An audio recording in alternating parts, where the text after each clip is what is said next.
आयोजन में उपस्थित कैसरगंज लोकसभा क्षेत्र के माननीय सांसद आदरणीय श्री बृजभूषण शरण सिंह जी, जनपद की सक्रिय कर्मठ जिलाधिकारी नेहा शर्मा जी, हमारे साथ उपस्थित युवा जिला पंचायत अध्यक्ष श्री जी, मुख्य विकास अधिकारी, विकास विभाग के हमारे अधिकारी, हमारे समस्त राजकीय अधिकारी, क्षेत्रीय जनप्रतिनिधि, भाइयों बहनों तथा पत्रकार मित्रों, आज भाषण के स्थान पे मैं दो तीन बहुत छोटी चीजें आपको बताना चाहूँगा। हम जिस लोकतंत्र के वासी हैं और जिस देश के वासी हैं, उसकी आत्मा गांव में बसती है। गूंडा हम सब लोगों को दूर दूर मंडलीय कार्यालयों में, जिला कार्यालयों में उन समस्याओं के लिए चक्कर लगाना पड़ता है जिनका समाधान आपका स्थानीय स्तर पे हो जाना चाहिए। संभवतः इसी कॉन्सेप्ट को देखते हुए माननीय प्रधानमंत्री जी, माननीय मुख्यमंत्री जी की जो का विचार है कि समाज के सबसे पीछे व्यक्ति को न्याय मिले और ग्रामीण क्षेत्र के निवासियों को उनके आवास स्थल पे स्वराज का असली कॉन्सेप्ट यही है कि सरकार आपके द्वार हो। उसी भावना के अंतर्गत साल भर ये कार्यक्रम चलाए गए। इनका मैं डाटा देख रहा था तो इसके बहुत अच्छे परिणाम मिले। यह कह दें कि 100% समस्याएं शून्य हो गई, या कोई ऐसा नहीं है जिसकी कोई समस्या नहीं है, शायद ये अतिशयोक्ति होगी।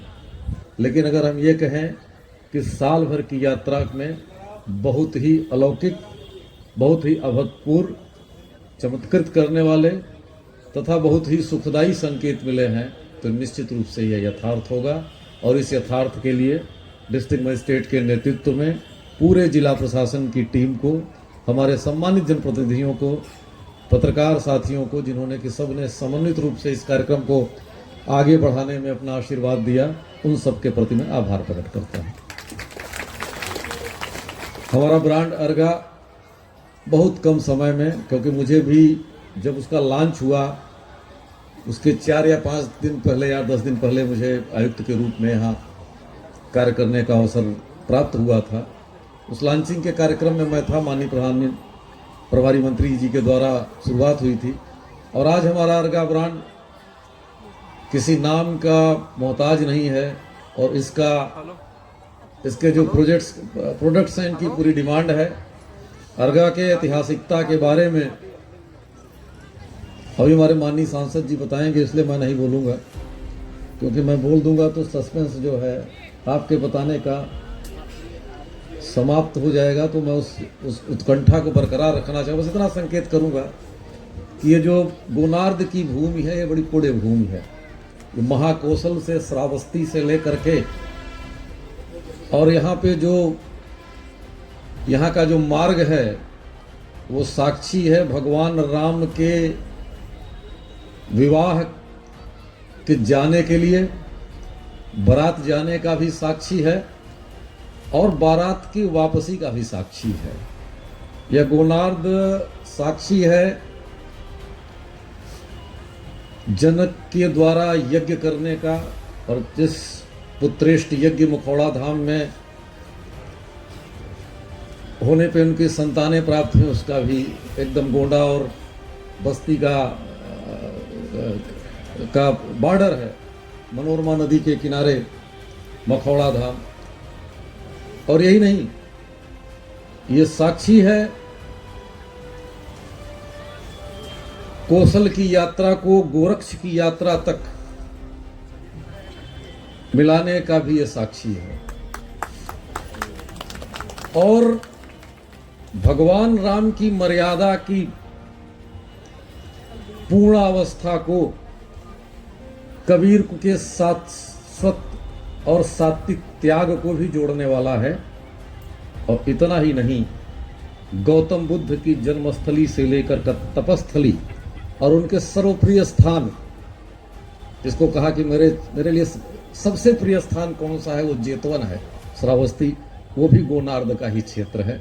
उस ऐतिहासिक पौराणिक भूमि में यहाँ पे अंगरा ऋषि, और महाभारत में जब पांडवों के लिए अज्ञातवास हुआ था तो उनके द्वारा अनेक स्थल, चाहे वो पृथ्वीनाथ जी का मंदिर हो, इन सारी पुण्य क्षेत्र में हम सब लोग यहाँ बैठे हुए हैं। और हम नए साल के बहुत 24-48 घंटे पहले बैठे हुए हैं, तो आपका आने वाला वर्ष उसी तरह से मंगलमय हो। भगवान राम के भव्य मंदिर चौपाल के बारे में डीएम साहिबा ने विधिवत बताया है, और 1 साल पहले ये प्रयास शुरू हुआ था। आज इसका जो है पहली वर्षगांठ हम लोग मना रहे हैं, और इसमें कई चीज़ें निकल करके आई हैं गांव से, कई चीज़ें निकल करके आई, जैसे घी भी निकल करके आया है, आटा भी निकल करके आया है, पापड़ भी निकल करके आया है, अचार भी निकल करके आया है, कई आइटम निकल करके आए हैं। और उनको एक तरीके से मार्केट मिली है, और ये शुरुआत बहुत अच्छी है। लोग सामान खोजते हैं, मिलता नहीं है। सब लोग गुणवत्ता परख, चाहे वो घी हो, मसाला हो, तेल हो, पापड़ हो, नमकीन हो, हर चीज़ खाना चाहते हैं, लेना चाहते हैं। लेकिन विज्ञापन के सहारे, या कह लीजिए कि बड़ी बड़ी कंपनियां जो आई हैं, वो हमारे रोजी रोजगार को खा गई। अब जैसे कुछ श्रीमान जी लोग हैं, अब जैसे आप अपना स्वयं आटा बनाइए, अपने सामने उसको, हम लोग तो गेहूँ धुला जाता है, आज भी गांव में हम लोगों की गेहूँ धुला जाता है। धुलने के बाद कोई मक्का डाले, कोई चना डाले, जौ डाले, आटा तैयार करे। हमारे वाले को नकली बताते हैं। हमने अपने सामने सब काम किया तो हमारा वाला नकली है, उनका आशीर्वाद वाला असली है, जिसके बारे में पता नहीं है। हमारा तेल, जो हमने तेल खुद बनाया, सरसों पैदा किया, साफ करके स्वयं गए अपने सामने तेल पर आए, खरी उधर दिया, तेल इधर लिया, हमारा तेल नकली है और उनके कोल्लू छाप वाला असली है। इसीलिए मैं एक कविता पढ़ता हूं हमेशा, कमिश्नर साहब, किससे मन की बात कहूं मैं, सुनने को तैयार कौन है, फुर्सत किसको कितनी है, लगे हुए सब अपने अपने, सबको अपनी अपनी है, बनकर मूक मेघ सा कब तक बोलो बजरा घास सहूं मैं, किससे मन की बात कहूं। और उसमें आपने मंच उपलब्ध करवाया, इसलिए आपको बहुत बहुत बधाई, बहुत बहुत बधाई। आपने एक मंच उपलब्ध कराया, मतलब गांव के लोगों को, मेहनत कश लोगों को एक मंच आपने दिया, और आपने अपने ब्रांड का नाम रखा अरगा। कमिश्नर साहब मेरी बात सुन रहे थे, मैंने डीएम साहब से पूछा कि अरंगा नाम आपने क्यों रखा, तो डीएम साहिबा ने बताया कि अरगा झील के नाम पर हमने यह नाम रखा। भाइयों, अभी कमिश्नर साहब ने गोनर्द यानी गोंडा का इतिहास बताया है। अब आपको मालूम होगा, जब इस प्रदेश की मुख्यमंत्री मायावती जी थी तो उन्होंने गोंडा का नाम बदल दिया था और लोकनायक जयप्रकाश नारायण नगर कर दिया था। उस समय भी हमने एक आंदोलन किया था जिसमें 222 किलोमीटर की हमने पदयात्रा की थी। उस समय 50,000 की सभा की थी और सारे पेपर कटिंग और सब ले जाकर के जब मैंने माननीय अटल जी के सामने रखा तो अटल जी, जैसे एक कविता है, राणा की पुतली फिरी नहीं तब तक चेतक मुड़ जाता था। इतनी देर में अटल जी ने देखा टेलीफोन वाले की तरफ। टेलीफोन वाले ने टेलीफोन मिलाया मुख्यमंत्री जी को। मुख्यमंत्री जी संजोग से लाइन पर आ गई और उन्होंने एक ही शब्द कहा था, मुझे याद है अटल जी ने, कि आपने गोंडा का नाम बदल दिया है। वैसे तो वहां के लोग भी नहीं चाहते हैं कि गोंडा का नाम बदला जाए, लेकिन हमारे सांसद ब्रजभूषण जी नहीं चाहते हैं गोंडा का नाम बदला जाए। आप उस नाम को रोक दीजिए। और गजट हो चुका था, वो नाम रुक गया। गोंडा का इतिहास उस समय हम लोगों ने आपको बताया था, अभी डीएम साहब ने बताया है। देखिए, गोंडा बिना अयोध्या अधूरी है। अगर गोंडा नहीं तो अयोध्या नहीं। अयोध्या का इतिहास गोंडा से ही पूरा होता है, वो बता चुके हैं, उसमें हम विस्तार से नहीं जाएंगे, बहुत कुछ आप लोग जानते हैं और बाकी डीएम साहब, कमिश्नर साहब आपको बता चुके हैं। लेकिन मैं अरगा ब्रांड के बारे में बताना चाहता हूं। देखिए, अच्छा काम कोई करता नहीं है, अच्छा काम ऊपर वाले करवा देते हैं, जबरदस्ती करवा देते हैं। हमारे जीवन की भी कई घटनाएं हैं, ना चाहते भी वो काम हुआ है और हम समझते हैं ये जो अरगा ब्रांड है, जो आपने नाम दिया है, भले आपने अनजाने में किया है, लेकिन इसको ईश्वर ने आपसे करवाया है। जिस समय भगवान राम का जन्म हुआ था, उस समय शिव जी और पार्वती जी भगवान राम का बाल रूप दर्शन करने के लिए आए थे। और चंदापुर में एक शिव जी का मंदिर है, जिसको अभी हमने जीर्णोद्धार कराया है। उसके पहले सोरठगढ़ के किसी राजा साहब ने कराया था। उसके पहले मतलब वो वाल्मीकि जी के आश्रम के नाम से जाना जाता है।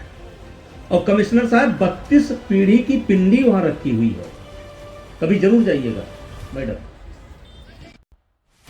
32 जो महंत हुए हैं, जिनका स्वर्गवास हो गया है, ये मनोज पांडे है, गए होंगे चंदापुर, उनका रखा हुआ है, पिंडी रखा हुआ है, 32 पीढ़ी का इतिहास रखा हुआ है। और एक गोसाई बाबा है, गृहस्थ परिवार हमेशा उसका वो देख रेख करता है। अब आप लोगों से भी चाहेंगे कि 32 पीढ़ी का वहां 32 महंतों का लगातार पिंडी रखा हुआ है, गाड़ा हुआ है। तो जब भगवान शिव दर्शन करके जाने लगे, भगवान राम का बाल रूप दर्शन करने के लिए आए थे और उसी वाल्मीकि जी के आश्रम में रुके थे। जब जाने लगे तब पार्वती जी ने कहा कि कुछ निशानी छोड़ दीजिए। तो उसी समय उन्होंने अपने त्रिशूल को मारा था धरती के अंदर, और उसी समय चंदापुर की जो वो झील है, वो उसी समय शिव जी की बनाई हुई है। आप कभी ऊपर से देखें या जा करके देखें, अगर आपको देखेंगे तो एकदम चंदाकार वो पूरी झील आज के आज विराजमान। और उसी से जड़ा हुआ 3 झीलें हैं। अब उसका इतिहास मुझे नहीं मालूम है, लेकिन चंदापुर का मालूम है। लेकिन चंदापुर से ही कोणर जुड़ा हुआ है और एक तरफ कोणर से, चंदापुर से अरगा जुड़ा हुआ है। अब कोणर का इतिहास आप लोग जानते हैं। महर्षि पांतांजलि से कोणर जुड़ा हुआ है। कुछ लोग बताते हैं उनकी जन्मभूमि है, कुछ लोग बताते हैं तपासली है, लेकिन जुड़ा हुआ है। और जो अरगा का इतिहास अंगिरा ऋषि से है। अरगा का इतिहास अंगिरा ऋषि से है। अरगा का नाम ही अंगिरा ऋषि के नाम पर पड़ा है। अरे भैया, गर्व करने वाली बात है गोंडा के लिए। और राजा भरतहरि ने अरगा के किनारे तपस्या किया था। और उसी के नाम पर आज भी भीतरी गांव वहां पर मौजूद है, आज भी। तो ये जाने अनजाने जो काम हुआ है, मैं डीएम साहिबा से चाहूंगा कि अब कुछ साहित्यकार हैं हमारे जिले में, काफी लोग हैं, इसको लगा करके ब्रांड जो बना है, इसकी महिमा का भी ब्रांड के आगे होना चाहिए। मैंने पहले बताया कि गोंडा के बिना अयोध्या अधूरी है। राम जन्मभूमि आंदोलन में भी देखिए, वहां भीड़ तभी होती थी जब गोंडा के लोग पहुंचते थे। फैजाबाद के लोग पहुंचते हैं, लेकिन मैं मन से कहना चाहता हूं, जितना सक्रिय देवी पाटन मंडल के लोग रहते हैं, गोंडा बाराइच, आज भले 4 जिला हो गया, या गोंडा बाराइच जितनी श्रद्धा से, जितनी ताकत से, जितने भाव से जुटता है, उतना भाव से फैजाबाद के लोग कभी नहीं जुटे। और मैं पुनः मैडम को धन्यवाद देता हूं, और शायद सीडीओ साहिबा ने एक दुकान भी उपलब्ध कराई है। मैं अपना घी भेजूंगा वहां, हाँ, नंदिनी ब्रांड का घी हमने, हमारा टेस्ट और सब है, मैं भेजूंगा। क्योंकि तकलीफ तब होती है कि जब 600 रुपए में घी बिकता है और 4,500 में बिकता है, तो या तो 4,500 वाला गलत है, या तो 600 वाला गलत है, या तो 600 वाला गलत है, या तो 4,000 वाला गलत है, तो 2,500 वाला गलत है, तो 5,000 वाला गलत है, कोई ना एक तो गलत है। अभी एक लड़का है, पता नहीं आया कि नहीं आया, सीडीओ साहब ने बड़ा उसका सहयोग किया, उसका घी,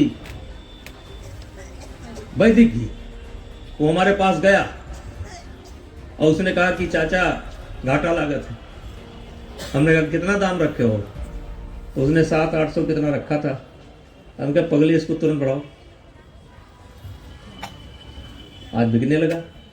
लोग खोज रहे हैं कि हमको असली घी मिले, असली तेल मिले, असली पापड़ मिले, असली मसाला मिले, असली आटा मिले, लेकिन मार्केट नहीं था।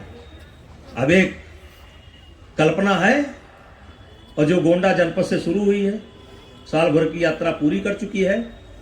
और माताओं बहनों से कहना चाहता हूं, अभी मैंने सुझाव दिया, एक कोलू तेल लाए थे, मैंने उनको सुझाव दिया कि आप एक लकड़ी का जो पेरा जाता है, लकड़ी से कोलू बनता है जो पहले पेरा जाता है, मैंने उनको सुझाव दिया, मैंने ये भी वचन दिया है कि पूंजी मैं दूंगा, आप लगाइए कोलू, लेकिन पूंजी वापस कर दीजिएगा।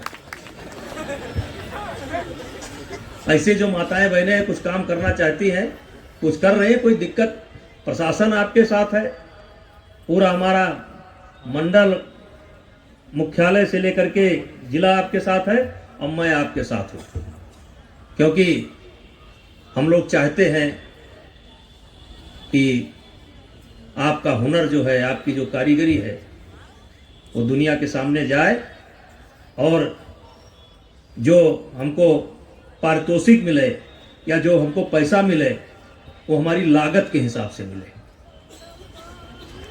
और ये बड़ी बड़ी कंपनियां जो खेल करती हैं, सबको मालूम है। मैं पुनः ज़्यादा समय न लेते हुए, मैं कमिश्नर साहब का, डीएम साहब का, सीडीओ साहब का, और आप लोगों का भी, क्योंकि आप लोग जुड़ी हैं। अभी मैंने देखा एक